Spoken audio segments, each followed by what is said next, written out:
All right, James, welcome in. Welcome back, I should say. And again, we're here to preview the Wednesday night in the Dub game. We've been out the past week or so. Apologies to everyone was asking for it. We do appreciate those that tune in weekly for our segment. Schedules got a little conflicted, and so we're back here this week, albeit with a little bit of a shorter episode. But James, what's new? What's going on with you? Just kind of gearing up towards playoffs. Obviously, a lot of sports going on around the city of Medicine Hat beyond the Tigers, but it's for the Tigers in the Western Hockey League. It's looking towards 2 weeks from now, and still trying to narrow down playoff spots. But just looking forward to the most exciting time of the year. Yeah, absolutely. I think there's a lot going on here. There's still plenty of storylines in the Western Hockey League. And this week's matchup is a matchup we've seen on the Wednesday night in the Dub before, with the Everett Silvertips making a visit to Spokane.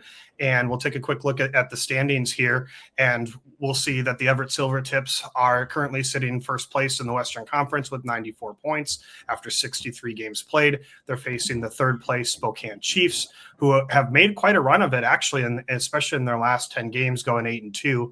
They're only 6 points back of the Everett Silvertips, and they've got 2 games left to go against the U.S. division leaders at the moment. And just a quick reminder for those of you that may be new to this, yes, Spokane does have more points than Prince George, but for winning your division, you are guaranteed that second seed. That's why you're seeing Prince George in that second spot instead of Spokane. They do reseed after the first round. Something to keep in mind should the chalk hold. However, just kind of looking at some of this, James, I know you're kind of out east there, and you may not see some of these teams quite as often, but what's kind of the buzz around, maybe just kind of from a league standpoint, whether it be Landon DuPont having just a sensational year as an exceptional player with 50 points as a defenseman, whether it be Andrew Crystal going over 120 points, just kind of what's kind of your perspective from out east there? I think the biggest thing I've noticed, Josh, has been that high-flying Spokane offense. And, when Andrew Crystal came over at the trade deadline, you knew it was going to work really well with him and Berkeley Cotton. And I just didn't think it would work this well, right? He's Yep. exploded in the Chiefs uniform. And for him, climbing the ranks, 121 points, entering play Wednesday night, he's not going to get touched. He's going to run away with the scoring race here to this year and likely his last year in the WHL. So I think that's the biggest thing. Obviously, the BC division has PG at the top, but Victoria is right there behind too. And that's another good young defenseman, Keaton Verhoff and Ryan Lynn as well with the Vancouver Giants. There's a lot of really good young defensemen on the Western Conference side that would be a lot of fun to watch and is a lot of fun to watch every night. And we're going to see the top one here tonight with Landon DuPont. Absolutely. And I think, with everything that's going on out here in the Western Conference, as much as there is the focus of what's going on the ice and what some of these teams are able to do, I'd be remiss if we didn't touch on at least a little bit kind of there's been 2 recent games where there's been a pretty significant injury. On Sunday, I was in the building for when Everett was here in Portland and Carter Bear went down. That was a really scary situation. And, thankfully we've been able to hear from the Everett Silvertips organization that he is okay, that he's back dealing with the team. He is going to miss some significant time. But, one of the things that when you see this, and it's just so unfortunate and it's such a challenge. And then here on Tuesday night, when we're recording this, the Seattle Thunderbirds and Tri-City Americans were playing a game, and Trell Goldsmith was involved in an incident, in a fight, and had to be attended to medically as well, and had to leave in a pretty scary situation there as well. So they ended up deciding to postpone that game. I give full marks to Seattle, to Tri-City, to all the first responders that were there and making that right decision, because I can tell you from seeing players after the game on Sunday and talking with a few of them off the record, that was a really trying moment for them. And for these players, fans are really excited about watching them, and rightfully so. There's a lot to be excited about, but we need to also remember that these are 16 to 20-year-olds, and they're putting their bodies and their careers and their futures on the line. And I think when it comes to situations like this, you got to be doing the right thing. So at least from my standpoint, I'm wishing all the best to Carter Bear, and then for Trell Goldsmith as we await an update from the Tri-City Americans. But Just a rough couple of days, but James, I don't know if you have anything to add and what you've maybe seen from out there, but just some really kind of scary incidents going on in the U.S. division over the past couple of days. I don't have too much more to add, Josh. You kind of summed it up well. It is scary moments, and it is, it kind of reminds you of why you love the sport, but also just kind of brings back the realism of, this is a really tough game, and anything can kind of happen, and it is just kind of, I guess it's just a reminder, not a negative or a positive. I'm not Yep. any way like that, but just, it is. I think you summed it up well, and I don't have much more to add than that. But yeah, we wish Carter Bear and his family and Terrell Goldsmith and his family all the best here moving forward, and hope for nothing but the best. Yeah, absolutely. And I think one of the things that can't be missed is what these teams do to prepare. I wrote an article last year talking with Rich Campbell about what the Portland Winterhawks have in place for incidents like this. And on Sunday, we got to see that in action. And I think it just speaks to, that's not unique to Portland. I know all these teams have just tremendous protocols in place to make sure that these players get the attention that they need and deserve. And it's the quick response by all of these first responders that know exactly what to do in these situations. And for those of us who may be in the press row or in the seats, or the players that are kind of like, oh my gosh, what's happening? This is when those people rise to the occasion. And so just a tremendous amount of respect and thanks to them for how they've been able to manage and take care of the situation and make sure that the player is handled appropriately, that the families are notified, everything like that. And again, just a full marks for both organizations, all four organizations, and how they've kind of handled this really tough situation. So really hoping that kind of some of these scary incidents die down a little bit, especially as we kind of do get into this really exciting time of the year. And, but for the players, just kind of going back to it, I talked to a couple off the record on Sunday because nobody wanted to go on the record and talk about it, nor did I want to ask about it on the record. But players from both sides that I talked to were like, we were nervous to go into the corners. We were nervous to get into battles. And we were thankful we had an intermission to be able to kind of reset and kind of refocus. But you watch somebody who's your friend, your teammate, or just the player on the other side of the ice, they're like, you feel for that because, well, your competitors, you never want to see anything like that. And so, I think for these players, I think other players, as connected as these players are nowadays with Instagram and kind of where they've grown up playing, and there's so many connections to this. And so I imagine that this word has spread to Everett and to Spokane of what's happened here tonight. But and Everett's going through it themselves, so they can fully understand what's going on here. So just again, we hopeful that we're kind of turning the page on some of this, and that we can just get back to this great hockey and then this great sport that we love. Yeah, and it for Everett, I just to a segue out of this that no one enjoys, but it's an opportunity for the Silvertips now that you can play for Carter Bear, right? And he's going to be there cheering them on, and he's going to be number one fan here tonight. Might not be in the building in Spokane, but he'll be cheering them on against the Chiefs.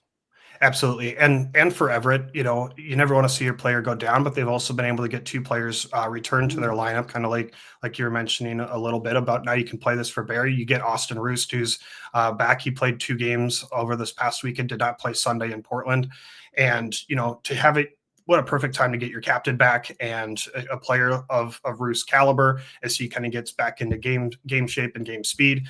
Good to see him back in a Silvertips jersey. And then Julius Miettinen comes back in on Sunday for his first game after being injured at World Juniors. So the Silvertips are getting some reinforcements up front. And, I think they're definitely going to need it. Spokane is very top heavy, and they've got some depth. They've got some really good young pieces there, both at the forward position and in the D-corps.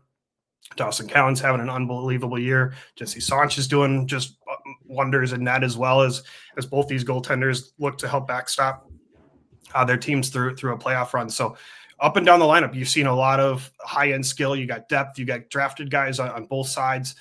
I think we're just in for a heck of a matchup here tonight. It's fun. It's those two titans, right? You want the 2 top teams in the league to face, or in each conference to face off as much as they can, and that's what we get. So is it going to be a high flying offensive night, or is it going to be a 2-1, 3-2 win? Where 2 offenses cancel each other out almost, and goaltenders cancel each other out. So you never know what you're going to get, and there's lots of good options for players to choose from, who to like, and it is just kind of a game that there's so much to like. You just got to watch it. Absolutely. And, for us this week with our schedules being limited, we didn't have an opportunity to pull in different segments, but, people have seen these two teams now at this point. Go back and watch our episode from before. A lot of it still holds true. We've touched on a little bit here, but James, I think before we kind of jump into it to our next portion and maybe our favorite part of going into the pick segment, I think as playoffs kind of ramp up, is there any sort of storylines that are kind of maybe left untouched out in the Eastern conferences as fans maybe try and stay up to speed with what might be going out East?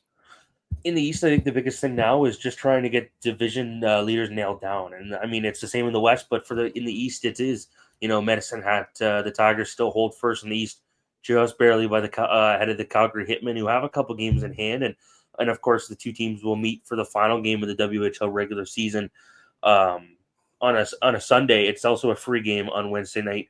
Sunday night, the dub, whatever you want to call it. And, that's the Central Division. East Division, it's Saskatoon, who won this Tuesday night, and they're fighting with Prince Albert and Brandon for that division. So there's a lot of storylines like that, and they're not Gavin McKenna's close in the scoring race, but he's not going to catch Andrew Crystal. So it is how are the goalies going to do? Daniel Hauser chasing the all-time wins record in a WHL career with the Hitmen, and so there's a lot of fun storylines as well in the East here. Of we got less than 14 days left in the regular season. We'll see what can transpire. Absolutely. All right, James, here we go. Is this your favorite segment? I have to think this might be your favorite segment. Is this your favorite part of your week right here, what we're about to do? It's stressful, I'll be honest. It's stressful. Get out of here. So for those of you who don't know what's coming, this is the media poll. And this what needs to be updated, obviously. The league is going to put theirs this out here this afternoon. And Mr. James is sitting down there now at 12-3, the only media member who picked the Swift Current Broncos last week. The other 5 of us picked the Blades, and we took an L on that one. James, congratulations. Once again, I bow down to you with this.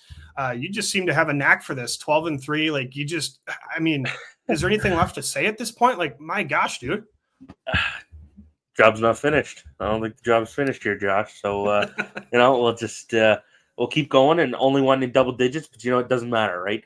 The last win is great. The next one's even better. So we'll just worry about this week and the week after that.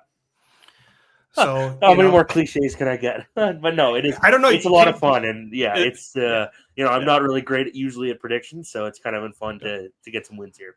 Yeah. The fact that I've gotten as many right as I have, I think I'm thankful. The fact that I'm not like 2 and something and I've already locked up, my first round pick in the next year's draft already. So, I think that's a good sign, but my goodness, some of this stuff and also full marks to the teams. I love when they engage with this. I love that they jump on us if we all get it wrong. I love it when, like in your situation where one team, you're the only one, and then they kind of like, yes, we're with you together, and or they dunk on us when we get it wrong or celebrate with us when we get it right. So full marks to the admins out there that are engaging in this content, and again for the WHL for this fun new initiative. So with that, James, you get to go first again, because once again, you got it right. Like now, normally, I thought I was going to go first this week because, it's U.S. division. We're finally back in the Western Conference. We're kind of back in my territory a little bit. The game's being played in Pacific time. Like, here we go. Like everything's lining up, which now also I have no excuse to get this one wrong. But, I'm going to let you go first. And who are you picking wins here tonight? I've been up in the air about this one, Josh, a little bit here, and this is a complete audible because I've kind of had conversations with people leading up to this of who I would go with. I'm going to go with Everett. I'm going to go with the Silvertips. They're going to play for Carter Bear. They haven't fared well against Spokane this year. Spokane's won the season series. They lead Everett 3-1 in the season series. So I think Everett's going to come back here, win, and ride the momentum here as they hold on to the U.S. division. Yeah, and despite what my mentions might say of just follow James, like why do you keep picking against him, right? I like to say I submit my picks before I talk to you. And this week, I think you're wrong. I just flat out think you're wrong, and I think you should stick to the 12 wins you got out east. And I'm going to pick the Spokane Chiefs. And I think they're a motivated bunch right now. I think that they smell blood in the water. I think that they can sense that if they win, this is a chance that objects in the mirror are closer than they appear. And they're right back at home. They had a good showing out on the island when they played against Victoria. Their power play's clicking at an unbelievable rate. I think they're just shy of 30% on the year right now. I mean, this team is just deadly. Everett, this is going to be a big game, right? Don't get me wrong. This is not like I can say Spokane 10, if they played them 10 times, they're going to win 10, right? They might win 5.1 of the times. I think these two teams are so well matched. I will say this about Everett. Everett does a really good job of, after they've seen something, they get an opportunity and they make some adjustments. And so now that they've kind of been able to see Crystal with the Chiefs, I wouldn't be surprised to see them kind of have a really good strategy going against them. Everett's got a really good defensive core. Sanch is playing out of his mind right now. And so, I think for Spokane, they've done a really good job of scoring. They've done a good job of keeping the puck out of the net. Everett didn't give up a 5-on-5 goal against Portland. Their only goals that they gave up were on shorthanded on the same power play outside of probably that minute and a half stretch. They were really good at the end of a 3-3. So both teams are going to be rested. I think you're looking at a great matchup, but for me, it's Spokane Chiefs. And, I think this is just going to be a really fun game. And I'm hopeful that we get an opportunity, not getting too far down the line, but that this might be a playoff matchup, a playoff series. And you never know with the way that the seedings go, and depending upon how things shake out, this could be a Western Conference Finals preview. You just never know. And I think with the way that the league has got things set up, just enjoy this hockey, because this is going to be some really good junior hockey here this evening. I think this is, we're weeks away from playoff matchups. This is a playoff game. This could be, it is. It's more than a preview. It's the appetizer for the playoffs. I think this matchup here, it's going to be a lot of fun.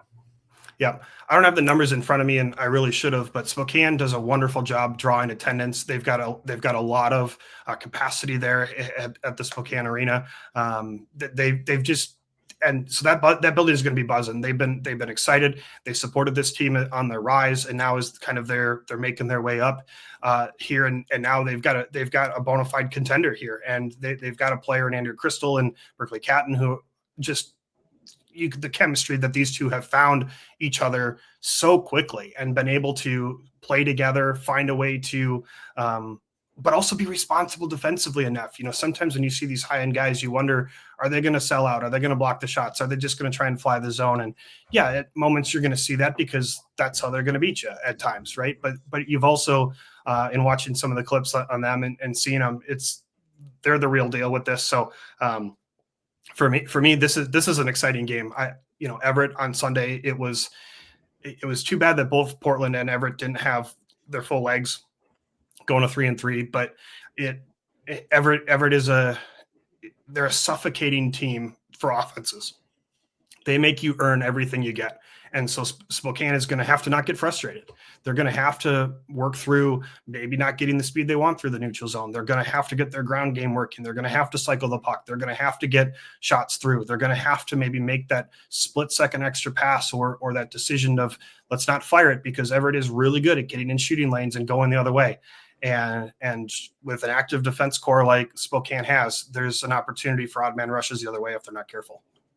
Yeah, and just getting the numbers for you, Spokane sits second in league. And of course, that's what partners do here. Second in league attendance, averaging just over 6,400. And, second in league attendance. They're going to be second on the ice tomorrow night. Everett, they're going to pull it out. All right. Well, you heard it here. James off the top rope. My goodness, here he comes. But thank you for pulling those numbers for me. I appreciate it. And, so again, a reminder to fans, tune in here tonight. It's a Wednesday night in the Dub. You can see it on the WHL's YouTube channel on x.com or on WHL Live, kind of wherever you want to find your preferred streaming platform. Tune into this game. Talent up and down the ice. Great coaches, great staffs, great organizations, great broadcasters. Do everything you can to tune into this one. You won't regret it, I promise. And again, James, I appreciate you jumping on, and I look forward to maybe you having an L on your schedule, but also at the same time, congratulations to the Everett Silvertips.